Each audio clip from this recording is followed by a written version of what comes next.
This week on Tech Buzz, we take a look at the Sony Xperia S, do a quick review of the Samsung Omnia W, and the top 5 reasons why you should not jailbreak your iPhone.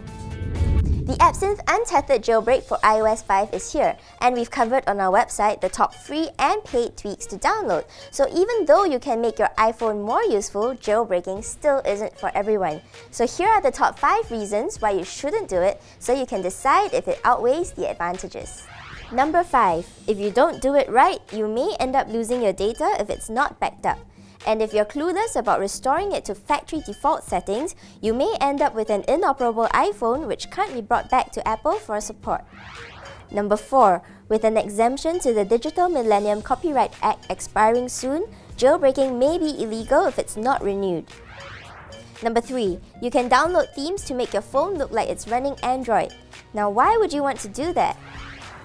Number 2. You'll have to wait longer for hackers to release the latest updates. Number 1. What would Jobs do?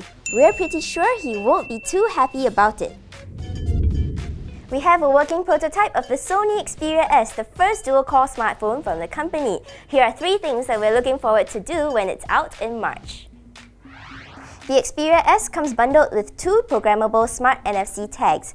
You can choose to launch any app, turn on connectivity options such as Bluetooth, GPS, or Wi-Fi, or even switch to silent mode.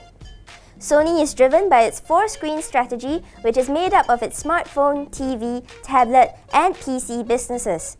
The company showed us how these 4 devices can be connected via a Wi-Fi network at home.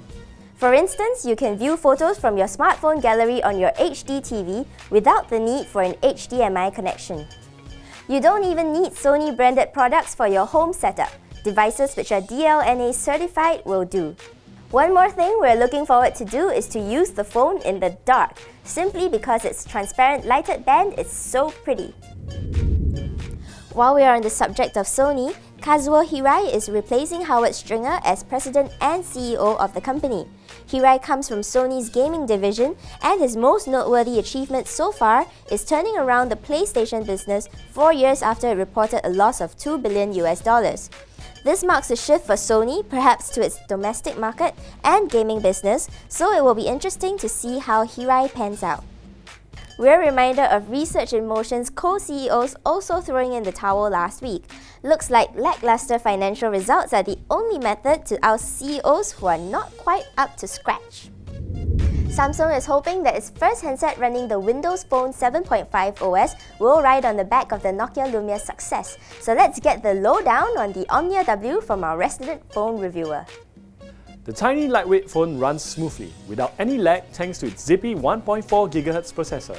On a full charge, the phone lasts a day with moderate use. The camera doesn't seem to compensate well for shifts in the lighting. You will have to manually set the white balance. The Omnia W is a good addition to the Windows Phone 7 lineup, but we still prefer the older Omnia 7 for its more premium feel. That's all for Tech Buzz this week. Thanks for watching, and see you next week for our Valentine's Day special. I'm Jacqueline, buzzing out.